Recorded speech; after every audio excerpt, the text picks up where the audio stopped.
Assalamualaikum warahmatullahi wabarakatuh. Berikut kita ulas 7 manfaat biosaka yang dialami petani.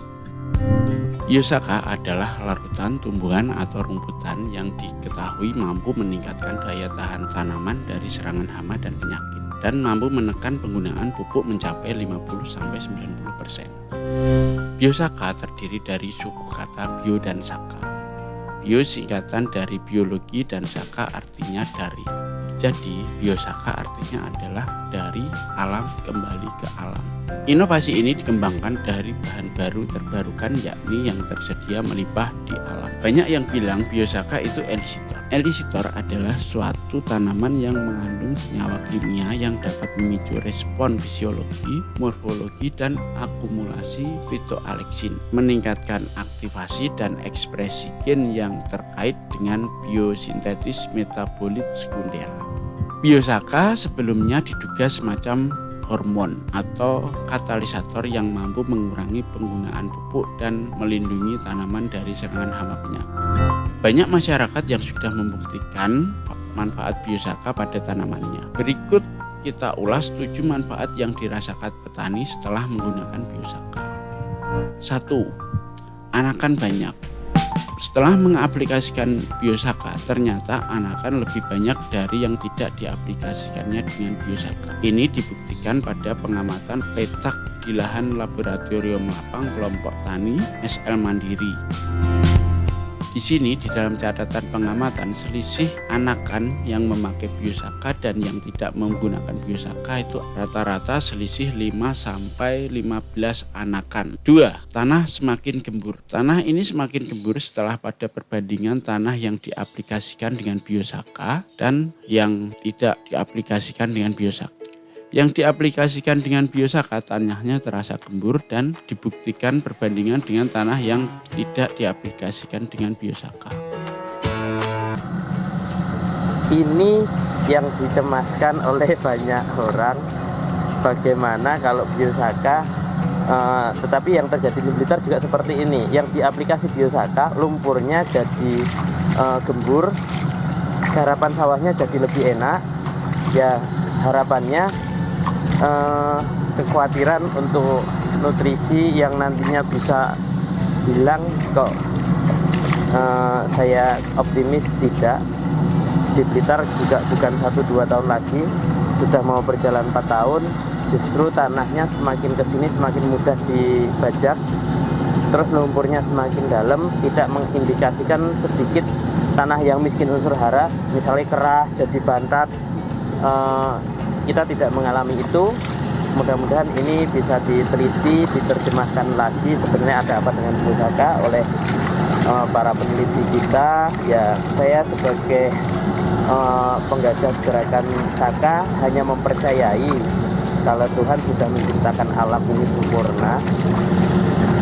Kalau ada kerusakan, kata Tuhan di kitab suci manapun itu akibat dari ulah kita 3. manusia. Tanaman tidak mudah rebah. Tanaman yang diaplikasikan dengan biosaka tidak mudah rebah. Ini dibuktikan pada petak yang tidak diaplikasikan dengan biosaka dan dikasih aplikasi biosaka. Terlihat tanaman yang diaplikasikan biosaka lebih kuat dan tidak rebah. Sedangkan tanaman yang tidak diaplikasikan pada petak pembandingnya terlihat rebah. Kesimpulannya adalah penggunaan pupuk yang berlebihan bisa berakibat fatal seperti punya Pak Parlan. Tapi dengan pengurangan pupuk kimia dan penggunaan biosaka secara tepat menghasilkan tanaman yang sehat dan hasilnya 4. sangat bagus. Menghemat pupuk kimia. Pada tanaman yang diaplikasikan dengan biosaka dan dikurangi pupuk kimia, hasilnya lebih bagus daripada yang menggunakan pupuk kimia 100%. Ini dibuktikan pada petak perbandingan pada lahan laboratorium lapang yang ada di SL Mandiri Desa Bumiarjo. Ini adalah padi, ya. Bisa dibilang dengan lahan yang sebelah itu selisih 1 minggu, tapi yang sebelah memang sudah kuning. Yeah. Tapi jumlah pupuknya, ya mohon maaf, ini petani juga nge-challenge biosaka sebenarnya. Yang sebelah habis 2,5 kintal, yang lahan ini habisnya 20 kilo. Bayangin 10 kali lipat selisih ini penggunaan pupuknya. Spray biosaka 8 kali. Terus semprot biosaka 8 kali. Mix pestisida nabati. plus pestisida nabati. Langsung, nggih. Pestisida nabatinya dibarengkan sama biosaka. Nggih. Tetapi SOP-nya ya nyemprot kados biosaka. Niki 1 tangki nek nyemprot. bayangkan sebelah 2,5 kuintal pupuk. Nggih.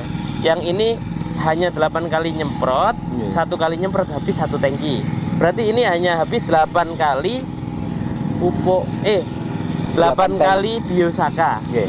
Berarti 40 kali 8 320. 320 mili. Yang sebelah 250 kilo pupuk. Nah, bisa dibayangkan hitung-hitungannya. 5. Bulir mengisi semua. Ini dibuktikan Mas Ansar yang telah mengamati pada peta lahan di Desa Bemiharjo. Dari beberapa titik lahan yang telah dibandingkan antara yang diaplikasikan dengan biosaka dan yang tidak diaplikasikan biosaka.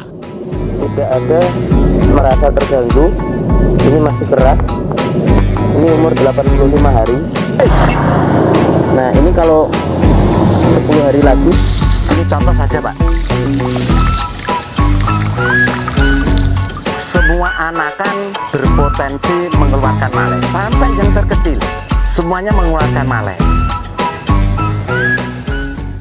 6.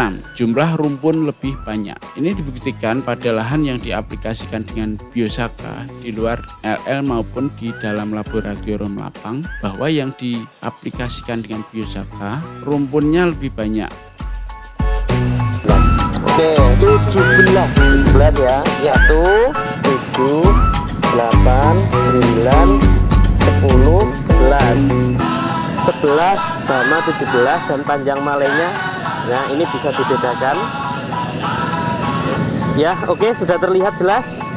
Kita coba yang lain. Ini panjang malainya dengan varietas padi yang sama. Ya. Dari tinggi tanaman, dari jumlah rumpun, Wah, iya. ini yang 100% kimia, ini yang 50% kimia plus biosaka. Jumlah malainya, yang ini yang 1 rumput, ini juga 1 rumput, ini juga 1 rumput, ini juga 1 rumput. Artinya dengan penggunaan pupuk 50% saja, apabila dispray dengan biosaka sejak awal, sejak SOP, bisa menghasilkan yang seperti ini, Pak.